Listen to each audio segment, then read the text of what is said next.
The chalk fell to the floor like shattered snow from a breaking storm. The entire lecture hall froze. No coughs, no scraping chairs. Only one man stood there, a whiteboard cloth still in his hand, a single chalk line sealing the gap in a mathematical proof once written by a professor who'd been nominated for the Fields Medal 3 times. Omar Langston did not speak right away.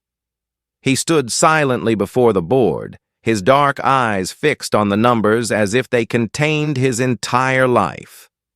No one knew where he came from. No one knew why a janitor would dare step onto the podium of Westbrook Institute of Technology, a place where the glass walls reflected the brilliance of intellect, not the scent of floor cleaner. But it was there among students bearing century-old family names that a man in a gray uniform made the entire world stop for one heartbeat. Professor Lydia Cross stood frozen. The pen in her hand hovered in midair, as if unable to accept that the correction, quiet, precise, and undeniable, had come from someone she had never considered worth looking in the eye. For 20 years, Lydia had ruled the lecture hall, accustomed to admiration and the quiet authority that flowed from every sentence, every frown. No one had ever dared interrupt her. No one until Omar. In that moment, Lydia wanted to scream to call security, but instead, she laughed a thin, metallic sound like cold steel scraping glass. "What do you think you're doing?" Her voice cut through the silence like a blade. "I'm correcting a mistake," Omar replied softly, his calm tone strangely out of place, as if speaking to her as an equal in front of hundreds of students was the most natural thing in the world. The students began whispering, then murmuring louder. Some laughed, others exchanged bewildered glances. The air no longer belonged to a math lecture.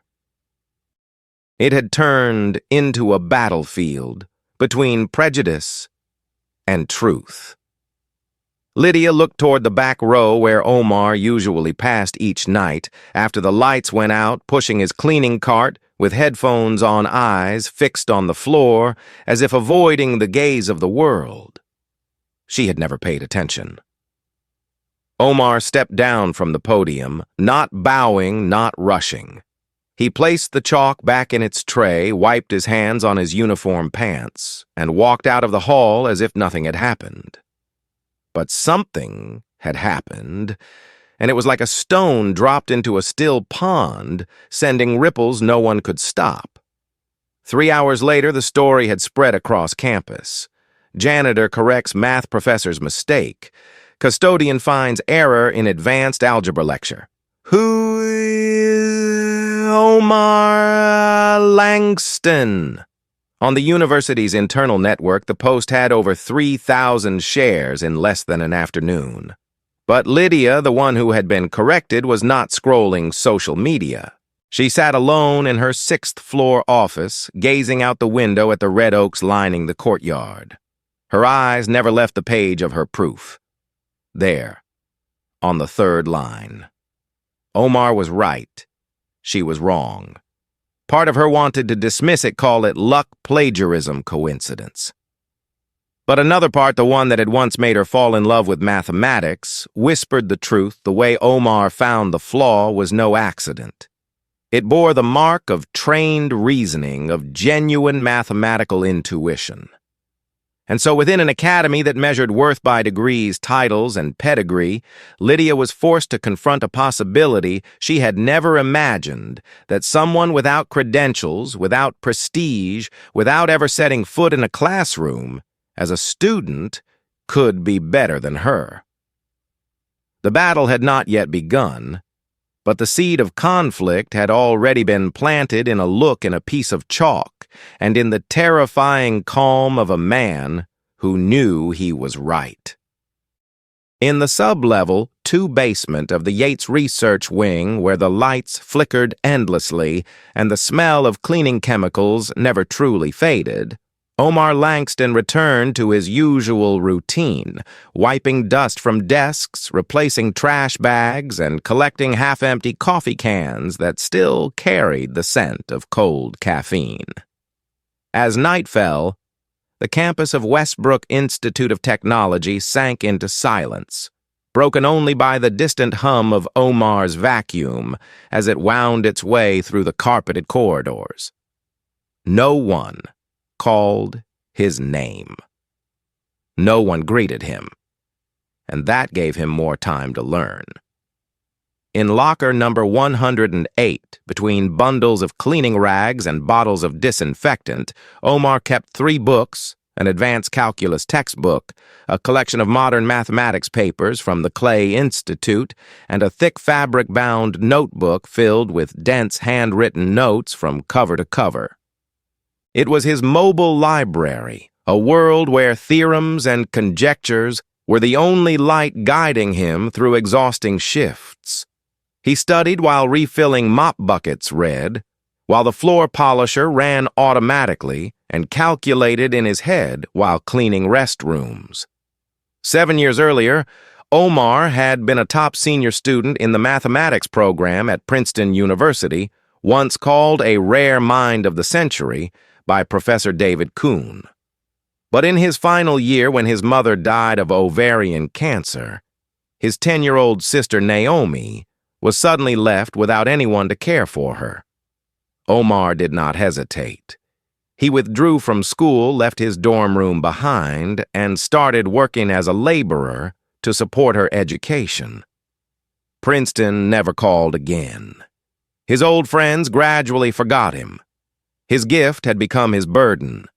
Now, after all those years, the name Omar Langston was back on people's lips, but this time dressed in a gray uniform, not a graduation gown.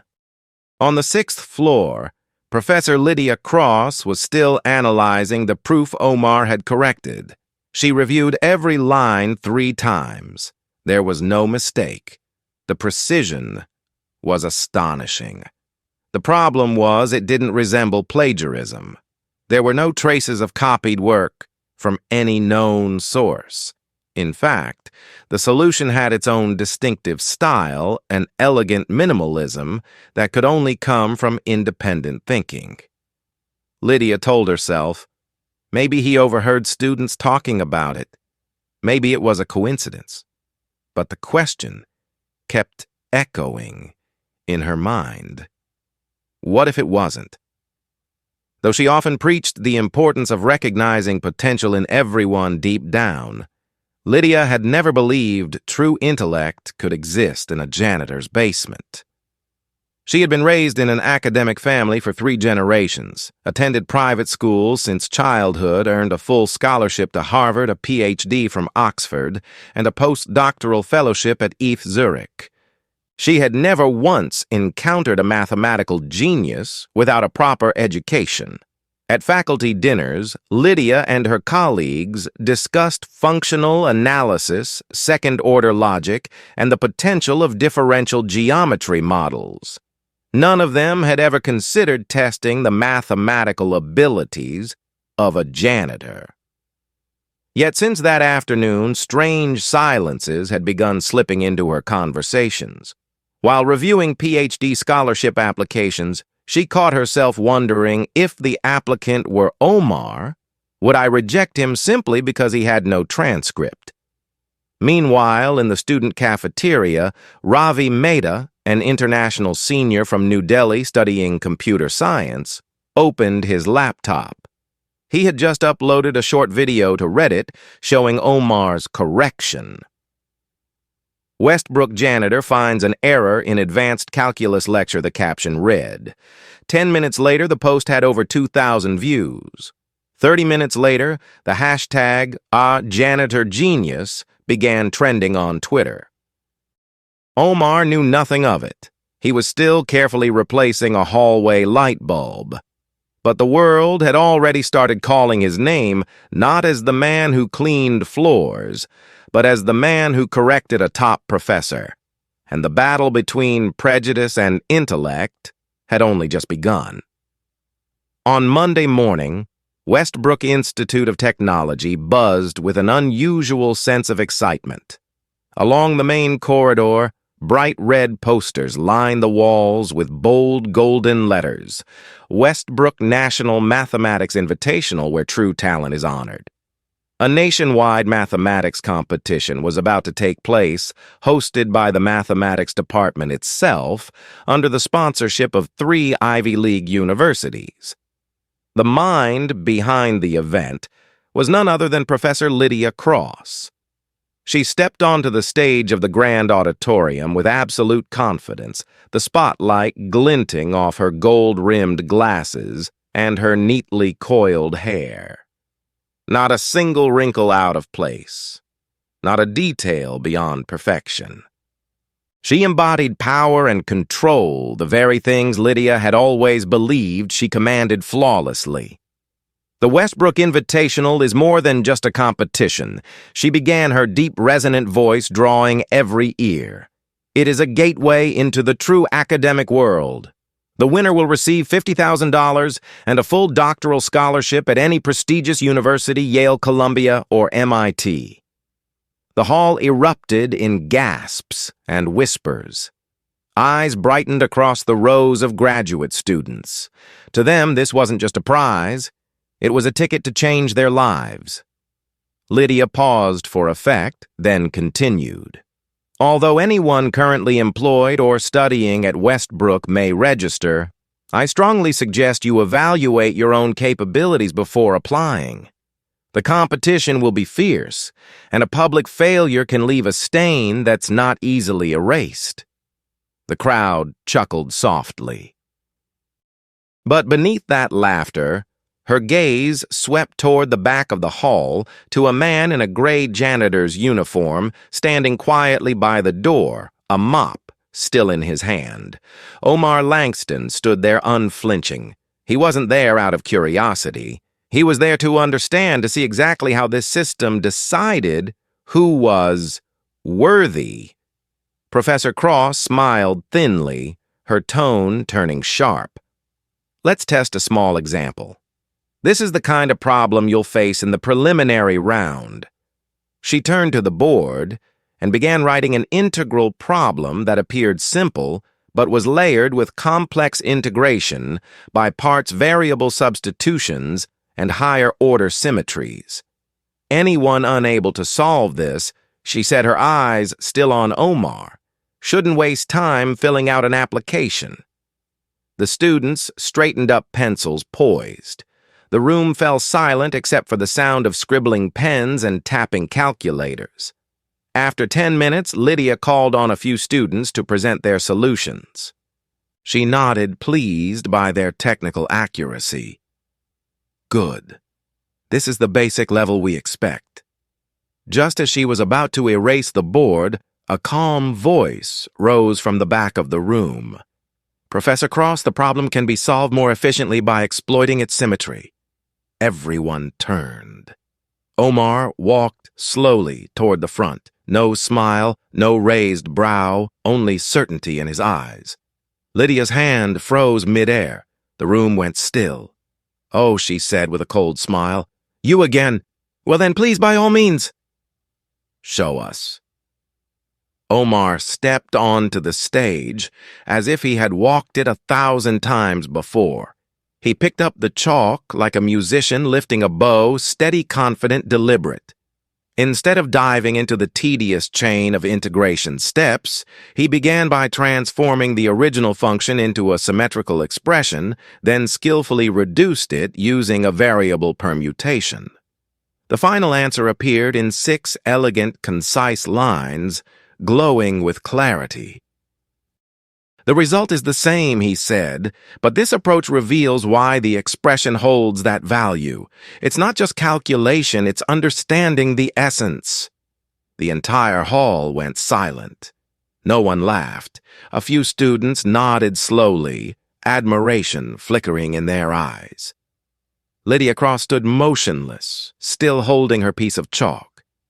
But her chest rose and fell ever so slightly. She was feeling something she despised most in academia, the loss of control.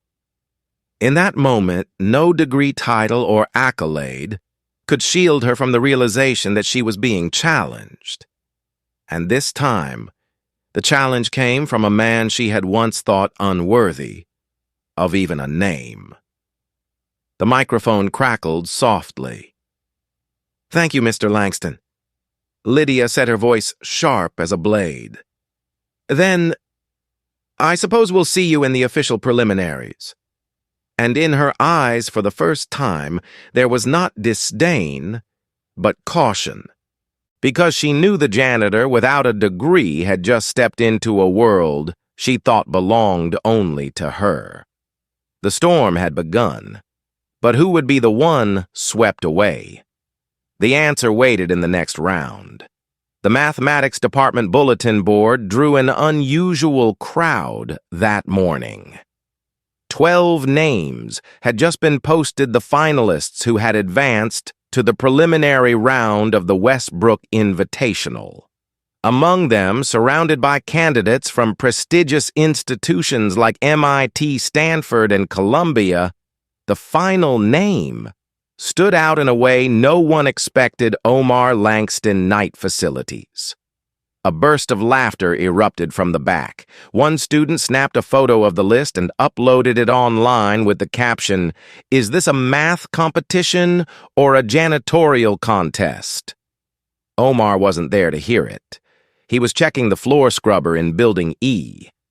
From her 6th floor office, Lydia Cross looked down at the list through the window. Sunlight glinted across her composed, proud face. "Let him in," she thought.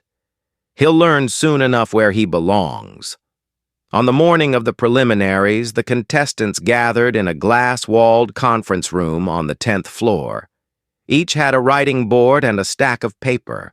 Omar entered last still dressed in his gray janitor's uniform, old shoes speckled with dust. He took his seat among sharply dressed competitors, their glances filled with disdain, as though an intruder had wandered into sacred ground. "Are you sure you're in the right room?" a girl whispered mockingly. Omar didn't respond. He simply set his pen on the desk and waited in silence. Lydia entered precisely at 9 o'clock. Dark dress, high heels, eyes devoid of warmth.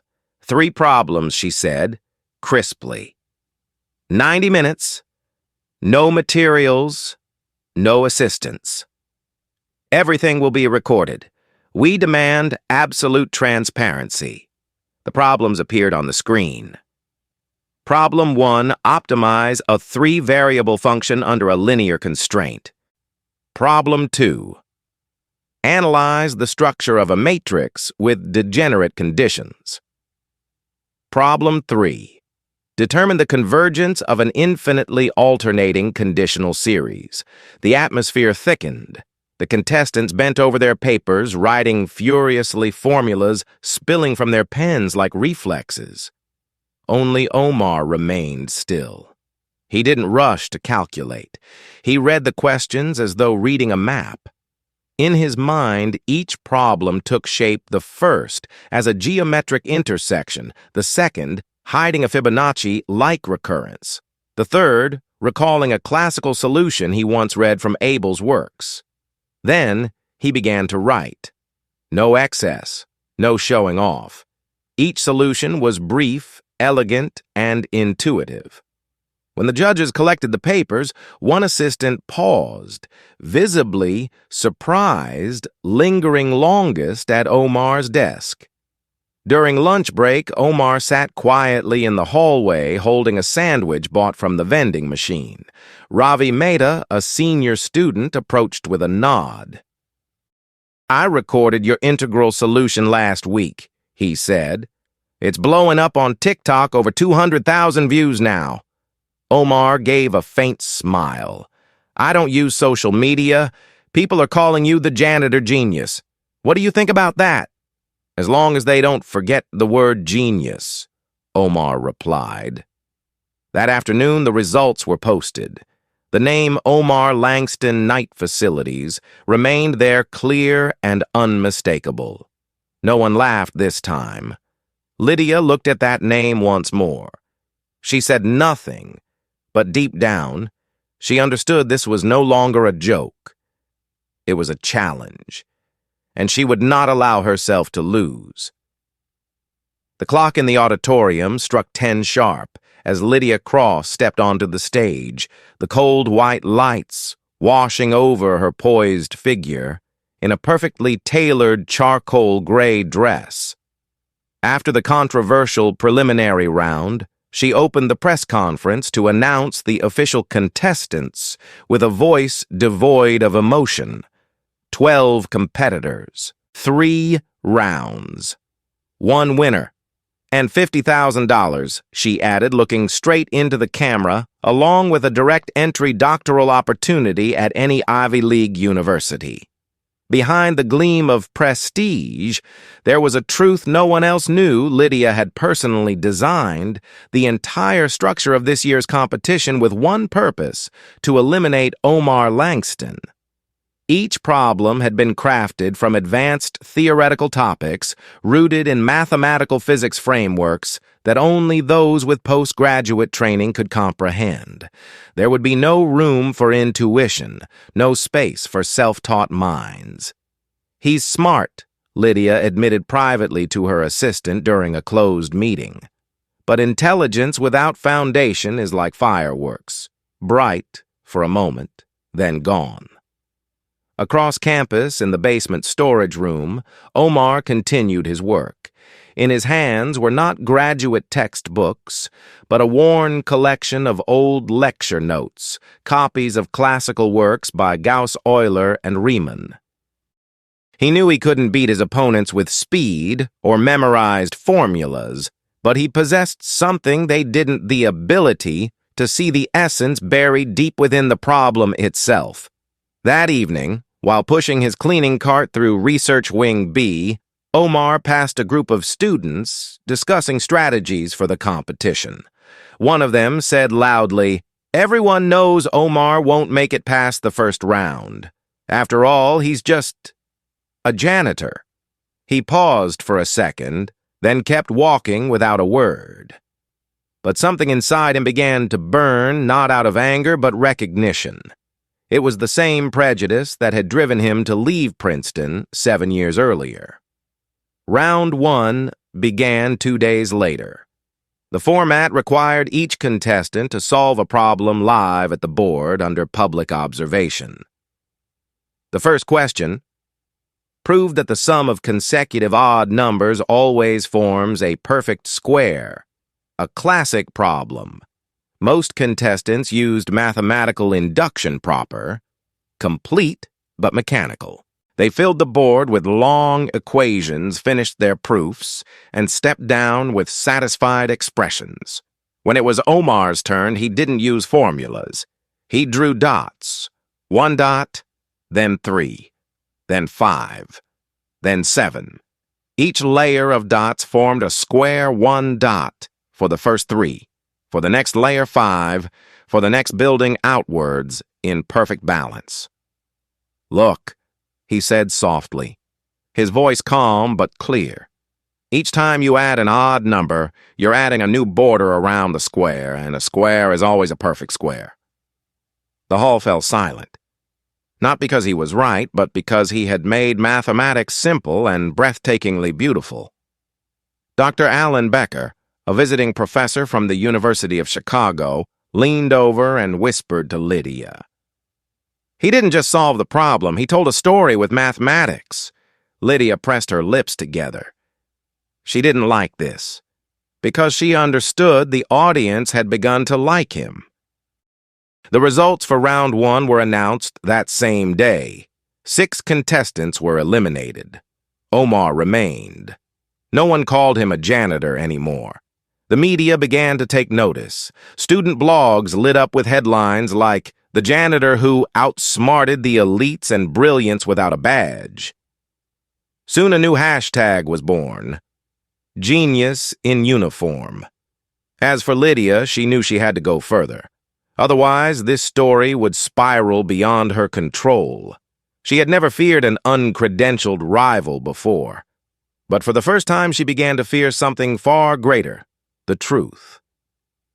Overnight, the name Omar Langston became a social media phenomenon. The clip of him solving a math problem with a simple visual demonstration spread like wildfire. No subtitles, no academic explanation, just dots forming into a perfect square, yet it was enough to make millions of people say, "For the first time, I understand what math really is." On Twitter, the hashtag "a genius in uniform" climbed into the top 3 national trends. On TikTok, the video from the competition gathered over 3 million views in less than 12 hours. A parent from Ohio commented, "I sent this to my 5th grader. He watched it and said, 'I want to learn math like that man.'"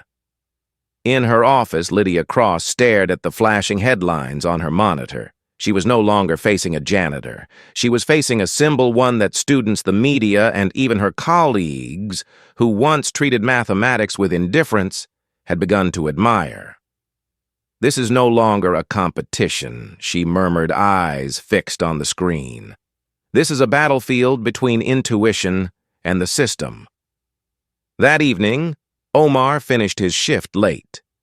As he walked past the dorm courtyard, a group of students playing guitar called out, "Professor Langston, can we get your autograph?" He laughed softly, politely declining, though a flicker of unease crossed his eyes. He wasn't used to the spotlight. Everything was changing too fast. Back in his small break room, deep beneath the administrative building, Omar opened his old laptop and checked his email. His inbox was flooded with messages from university's journalists and sponsors. But he opened only one, from a sender that made his heart skip a beat, Princeton admissions office. The message was short, but formal. "We have followed your journey. Should you wish to return and complete your doctoral program, the university is ready to welcome you back at any time." He stared at the screen. 7 years. A single invitation arriving now when he no longer needed it. The next morning, the organizers released the names of the 3 semi-finalists. Omar stood beside 2 others, Sarah Vance, Harvard's top graduate from the previous year, and Derek Chan, an International Math Olympiad champion and current MIT doctoral researcher. Both were Lydia's protégés. Outside the auditorium, a wave of reporters had gathered, representatives from CNN. The Washington Post and even the BBC had arrived to cover the story for the evening news. Crowds of students pressed against the glass doors, holding handmade signs that read, "Let the janitor teach math for the people and real genius wears work boots." Lydia stepped onto the stage, her expression unreadable, and began the short press briefing before the semifinals. "We honor mathematics at its highest level," she said. "But mathematics is not only about beautiful solutions. It is about structure system and the foundation built through years of rigorous scholarship." Her voice dropped colder now. "Popularity does not equate to capability. This competition will continue to be guided by the strictest academic standards." Then she looked toward Omar. Her gaze no longer filled with disdain, but with the deeper fear of being replaced. When the briefing ended, Ravi Mehta walked over to Omar, handing him a sandwich wrapped in newspaper. "I think Professor Cross is actually nervous," he said. Omar smiled faintly and nodded. She should be. He said nothing more, but inside he knew the next round would no longer be a test of mathematics. It would be a clash between 2 worlds, one built on credentials, titles, and prestige, the other on intuition, intellect, and the quiet resilience of those once dismissed. On the morning of the semifinals, the atmosphere inside Westbrook Institute's Grand Hall was as tense as a drawn bowstring. The audience seats were packed, cameras filled every corner, and the university's YouTube live stream had surpassed 80,000 viewers within 10 minutes. 3 whiteboards stood center stage. Across them, 3 names appeared in sequence: Sarah Vance, Derek Chan, Omar Langston. Lydia Cross emerged in a silver-gray suit, the spotlight following each of her precise steps. But behind her mask of confidence, a storm of fury raged.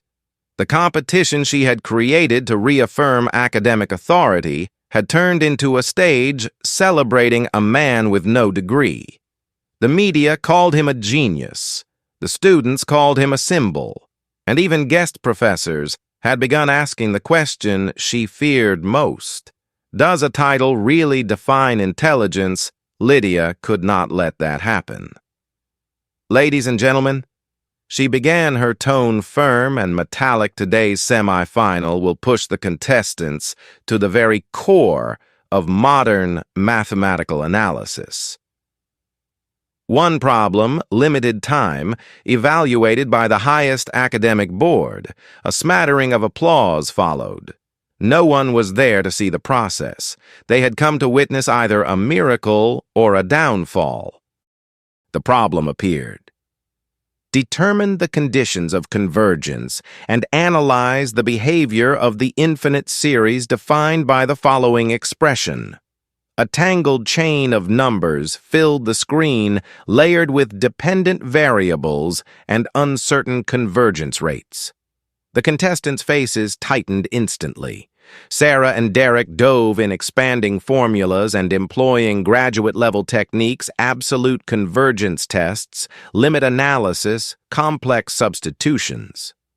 Omar stood still. He frowned at the board as if he wasn't seeing a problem, but a rhythm hidden within it. His mind did not move from definition to conclusion like others did. It moved from feeling to essence. To him, this wasn't a series. It was motion, a wave. 15 minutes passed. Sarah was nearly done with her proof. Derek began constructing a complex graph. The audience buzzed with whispers, and online comments exploded. Omar's been silent too long. Maybe he can't solve it. Don't tell me the miracle ends here. Then Omar began to write. His solution was not long, not complex.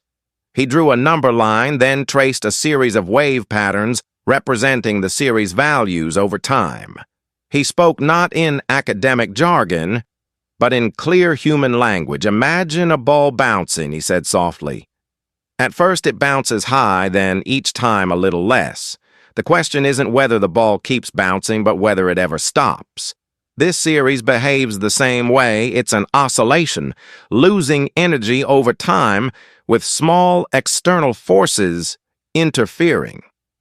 The hall went silent. He wasn't just correct. He made mathematics feel simple, even beautiful.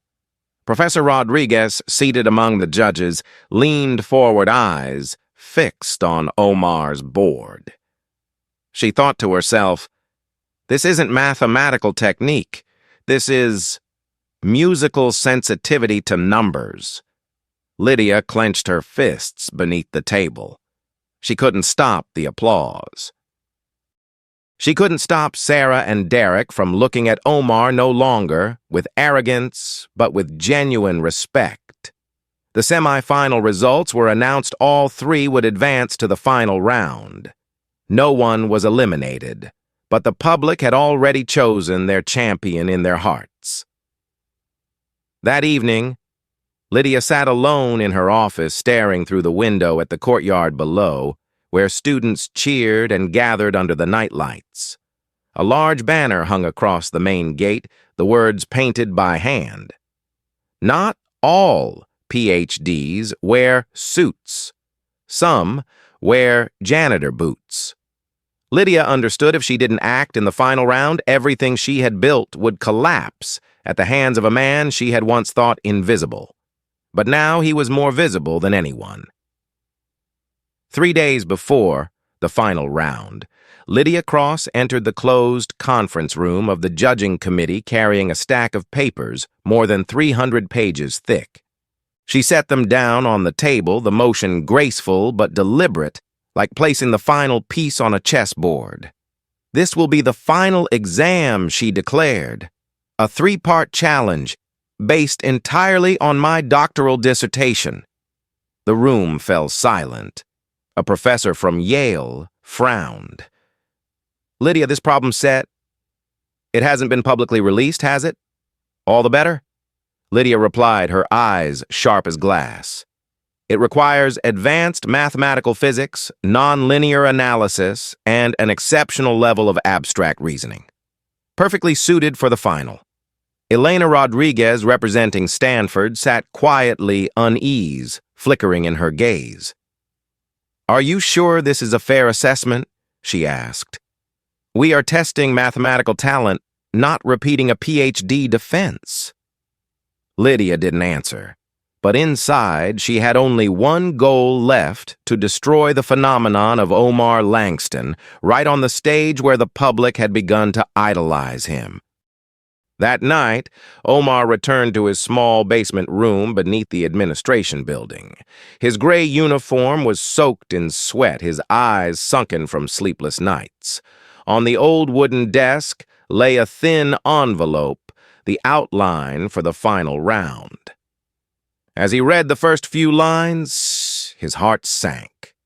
Nonlinear partial differential equations, variational integrals, mixed boundary conditions, the entire mathematical framework he had once studied as a PhD candidate at MIT 7 years ago.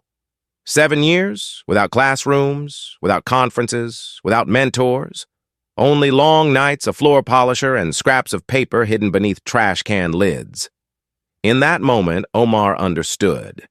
This wasn't an exam. It was a trap. Meanwhile, in a nearby hotel room, Elena Rodriguez couldn't sleep.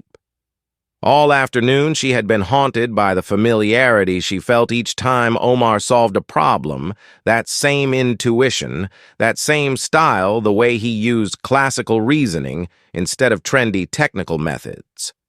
She opened the MIT archival database, searching by a faint memory. And then the name appeared, hitting her like a blow to the chest. Langston Omar, PhD candidate, Field Applied Mathematics and Partial Differential Equations. Advisor Dr. Elena Rodriguez. Status on hold due to family circumstances. Her entire body went cold. Now she understood. He wasn't a self-taught genius. Omar had once been one of the brightest doctoral students she had ever mentored, a diamond, forgotten by fate. And now, one of her own colleagues sitting on that judging panel was trying to bury him for a second time. Nearly 2 a.m, Omar still sat there, the soft yellow light falling across pages covered in dense symbols. At first, panic gripped him. He couldn't recall every complex theorem, the Hilbert space structures, or the Sobolev mappings he once mastered. But then he began to do what he did best, to think through intuition. He stopped trying to recreate textbooks and started feeling the rhythm hidden within the equations. A tangled series. Imagine it as a stream, a differential equation. See it as the flow of energy changing shape. A boundary condition. Think of it as the constraint of an object pressed within a space. Slowly, the chaos turned into something visible, physical behaviors he could imagine, like water spreading or light hitting a wall. And in that moment, when despair had nearly swallowed him, a quiet certainty began to rise. I've been here before. I just need to find the shortest path back to the truth. The next morning, as the early autumn sunlight filtered through the basement window, Omar put on his janitor's jacket, strapped on his old watch, and walked above ground like a soldier heading into battle. He didn't know whether he could survive the trap set by a mind as proud and calculating as Lydia's. But he knew this: if he failed, he would fail with honor. If he left the stage, he would be the last to stand. Because this time he wasn't competing for himself alone. He was walking into the final battle for everyone who had been cast out by the system, for every dream denied for lack of a diploma, and for the truth, the one thing that always finds a way to shine even when buried in darkness. On the morning of the final round, the central auditorium of Westbrook Institute was packed long before the event began. More than 100,000 people were watching the global live stream. Public opinion had split into two opposing sides, those who believed genius needed no degree, and those loyal to academia where titles and credentials defined worth. At the center of the stage, 3 whiteboards stood side by side like launch pads. The names of the finalists appeared: Sarah Vance, Derek Chan, Omar Langston. Lydia Cross walked out in a sharp black suit, her face calm and unreadable, yet every step, every word revealed her belief that she still held control. This was her domain. This was her game. And she had written the rules. Ladies and gentlemen, she began, her voice clear and commanding. Today, we introduce a new evaluation system. I call it the Sterling Standard. 3 components: a research-level problem, a live presentation before the committee, and direct questioning from leading experts. There's no room for luck or theatrics. On the giant screen, the problem appeared a nonlinear system of partial differential equations, a complex hybrid of variables. The symbols alone filled half a page. The air grew heavy. Derek and Sarah exchanged glances and nodded slightly. They recognized the structure. It was the kind of problem they had seen in Lydia's private seminars. They were prepared, trained, and most importantly, guided. Omar stared at the board without blinking. His chest felt weighed down like stone. This was the kind of mathematics he had once studied 7 years ago, but in a form far more intricate. There were no hints, no roadmap, only a cold and calculated labyrinth. Online, the comment threads exploded. They really set him up. This isn't a fair competition anymore. Sterling is trying to kill the symbol. The first 10 minutes passed. Derek had already completed the framework of his solution. Sarah had filled half her board. Omar hadn't written a thing. He was searching for a point of entry, but the tangled memories of complex theory blurred together, leaving his mind spinning. Formulas surfaced, then vanished again. Lydia took the microphone, her tone dripping with superiority. We are witnessing the difference between raw passion and real capability. Advanced mathematics is not a stage for inspiration. It is a system that demands years of disciplined study.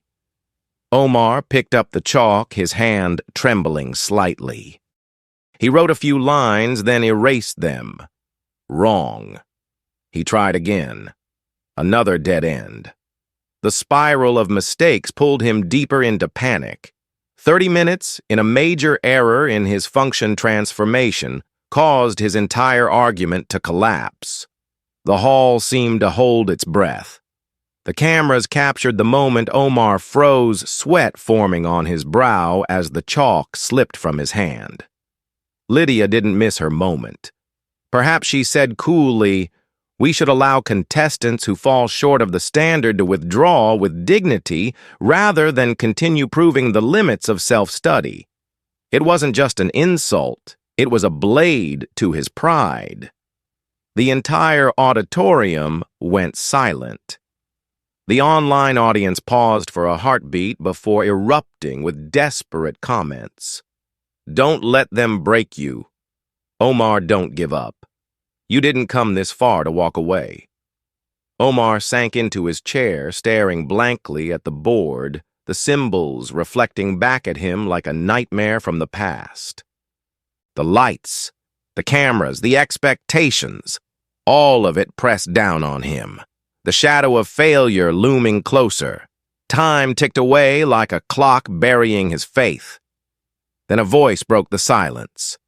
"Before we continue," said Elena Rodriguez, rising from the judge's table, her gaze sharp as glass, aimed straight at Lydia. "I want to remind everyone that the greatest breakthroughs in mathematics were never born from memorization, but from those who dared to question the framework." The air split in two. Omar slowly rose to his feet. A forgotten memory resurfaced a problem he had once worked on at MIT back when he was still a doctoral student under Rodriguez's guidance. It wasn't identical to this one, but its foundation was strikingly familiar. He picked up a new piece of chalk and took a deep breath. Instead of walking the same paths that had trapped him, he returned to the beginning, choosing intuition over method, gravity over instruction. She built a maze with high walls, he thought, but every maze has a weakness. I won't break through the walls. I'll go underneath them. And so while Sarah and Derek stuck to theoretical models, Omar began to construct an entirely different approach, classical intuitive, rooted in the principles of variation and energy, a technique he once used like a painter tracing light. 30 minutes remained. All eyes turned toward him once again. A quiet storm of reversal was beginning to form. Online, the hashtags flared back to life one by one. Janitor genius, he is not done, truth will find its way. 28 minutes remained.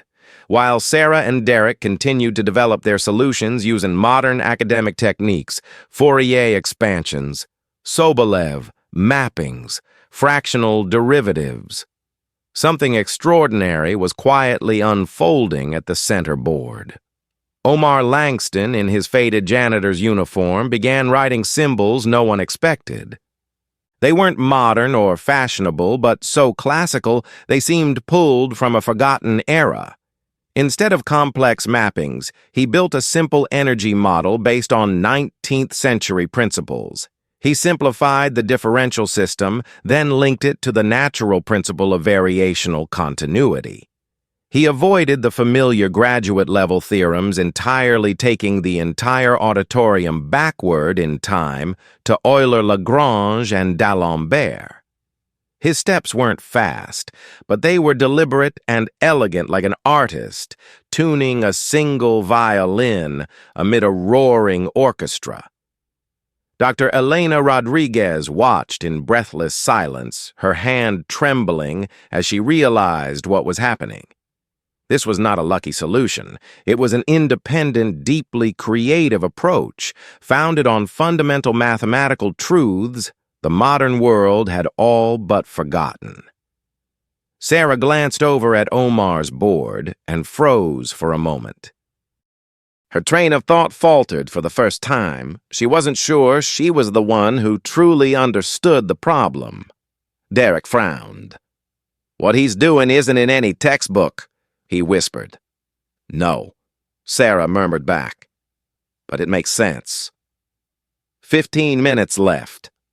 Omar completed a general expression, one many believed impossible to describe without numerical tools.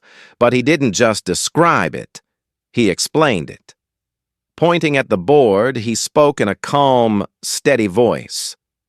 "This problem can look like a locked door to someone without the key.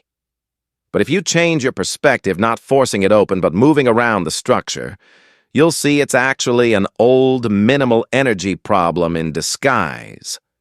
He paused. "We don't have to complicate everything to prove we deserve to belong.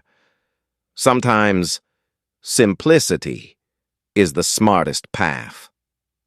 Lydia Cross gripped the armrest of her chair, the color draining from her face. Every word struck the foundation she had spent a lifetime defending.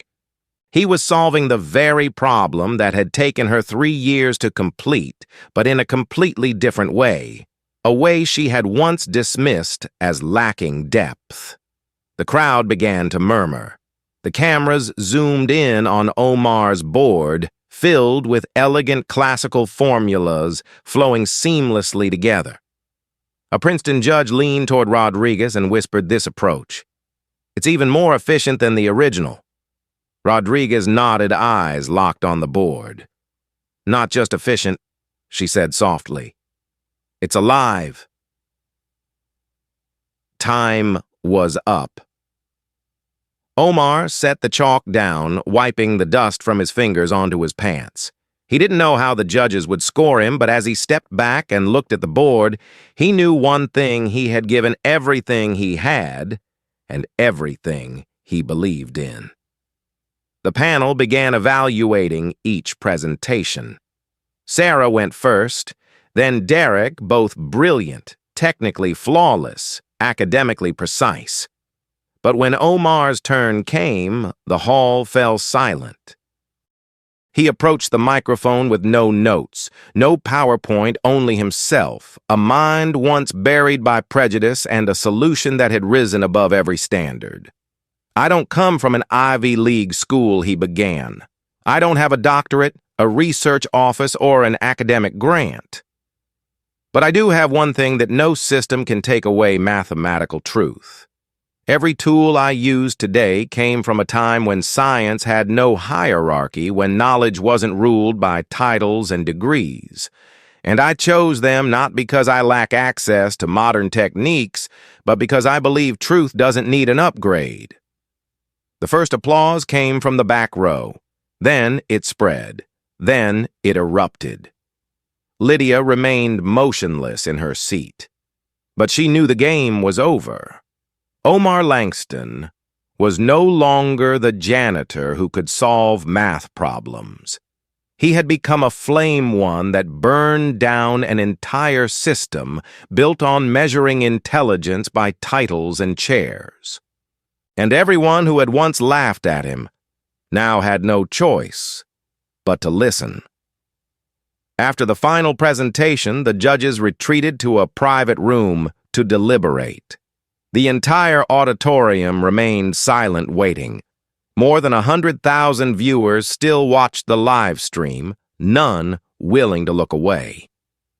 No one spoke, but everyone knew the battle was over and only the verdict remained. Lydia Cross sat frozen, her hands gripping the armrest. She could not comprehend what had just happened. The problem she had spent 3 years solving, the one she had designed to crush an outsider, had been unraveled by Omar Langston in just 90 minutes. Not through modern techniques or advanced technology, but through classical intuition. She had never anticipated that what she dismissed as outdated would become the double-edged blade that severed her authority before the entire academic world. Meanwhile, at the judges' table, Elena Rodriguez rose to her feet. Her voice, calm but commanding, echoed through the microphone. "Before we announce the results," she said, "there is something personal but essential that I must share." The spotlight fell on her composed face, and the entire hall went silent. 7 years ago, Rodriguez began slowly. "I supervised a doctoral candidate at MIT, a student with extraordinary mathematical intuition, an unconventional problem-solving style, and the rare ability to see the hidden structure beneath the most complex systems of equations." She turned toward Omar. His name was Omar Langston. A wave of whispers rippled through the crowd. He had a GPA of 3.94, published research in 2 international journals, and was a recipient of the prestigious Sloan Fellowship. Rodriguez continued. But due to family circumstances, he was forced to withdraw in his final year, only months away from completing his dissertation. The hall fell utterly still. Online, the headlines appeared instantly. Plot twist. The janitor was a PhD candidate confirmed. Omar Langston studied under Rodriguez at MIT. Lydia's face went pale. Every ounce of contempt, manipulation, and arrogance she had wielded was now stripped bare. No one listened to her anymore. Every eye turned toward Omar, not with pity, but with awe. Omar rose from his seat. He didn't smile. He didn't gloat. He simply bowed deeply to the judges and the audience. That single gesture brought the entire hall to its feet. Applause thundered like a storm, lasting for several minutes. When the official results were announced, winner Omar Langston, everyone had already known, but now it was no longer a surprise. It was justice. Elena approached him quietly and said, "Welcome back to the world you were never meant to leave." Omar nodded. He did not need glory. What he needed at last had arrived. He had been seen, not as a janitor, but as a mathematician. 6 months after his groundbreaking victory at Westbrook, Omar Langston returned to the lecture hall, this time not to clean floors, but to teach. A new nameplate hung outside a small office on the 3rd floor, once used for janitorial storage. Dr. Omar Langston, visiting research fellow. Beneath it, engraved on a bronze strip, were the words, "Sometimes truth wears dust on its boots." He had declined offers from Harvard, Princeton, and Stanford that flooded in after the competition. Instead, he chose to finish the doctoral dissertation he had abandoned years ago at MIT while teaching at Westbrook under the sponsorship of Professor Elena Rodriguez. And the biggest surprise of all, the director of a new scholarship program called Unlock Potential, created to support university staff and labor workers with academic aspirations, was none other than Lydia Cross. After being publicly exposed in the aftermath of the scandal, Lydia quietly stepped down from her position as department chair. But she didn't disappear. With the backing of Westbrook's new leadership and with Omar's help, she began her redemption by dedicating herself to discovering and nurturing hidden talents among those once dismissed for their uniforms. During the first scholarship announcement ceremony, Lydia stepped onto the stage, her voice steady amid the respectful silence. "I once believed that genius only lived in lecture halls with glass ceilings and polished nameplates," she said. "But a man I once thought invisible taught me something profound. Intellect does not live in degrees. It lives in truth. And sometimes truth enters through the back door." From behind the stage, Omar watched quietly. He didn't need recognition, but that moment was proof the system had changed. Because of him. Online, the hashtag #AskJanitorGenius had faded long ago, but its ripple effects continued. Hundreds of universities began launching internal talent review programs. People once denied opportunity could now apply for study submit research proposals or simply be heard. Omar still kept his night shift schedule. Not out of necessity, but remembrance. Every time he pushed the cleaning cart down an empty hallway or felt the cool tile beneath his hands at dawn, he reminded himself light doesn't come from where you stand, but from how you move through the dark.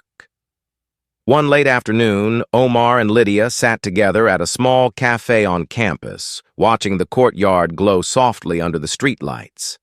The air between them was calm. No hierarchy, no pride, no distance. "Have you forgiven me?" Lydia asked quietly, eyes cast down. "I never held a grudge," Omar replied. "Because if I judged you the way you once judged me, I wouldn't be any different from who you used to be." A gentle silence followed the kind that feels like peace. Then Lydia smiled for the first time in years. "And that old proposal she teased, do you still remember it?" Omar raised an eyebrow. "I remember. So, am I being rejected again?" He smiled, warm and subtle. "Maybe this time we should start with a date one without a blackboard or equations." The story closes with the two of them walking side by side across the quiet campus, a once-forgotten mathematician and a once arrogant professor. Now equals learning to understand each other through honesty, humility, and a renewed faith in humanity. Because sometimes the most beautiful equations are not written on a board, but in hearts free of prejudice. If you've ever been underestimated, overlooked, or dismissed because of where you came from or what you do, share your story in the comments below. And if you believe that brilliance can shine anywhere behind a kitchen counter in a security booth or during a night shift, share this video. Because the person you pass by today might just be the quiet flame of tomorrow.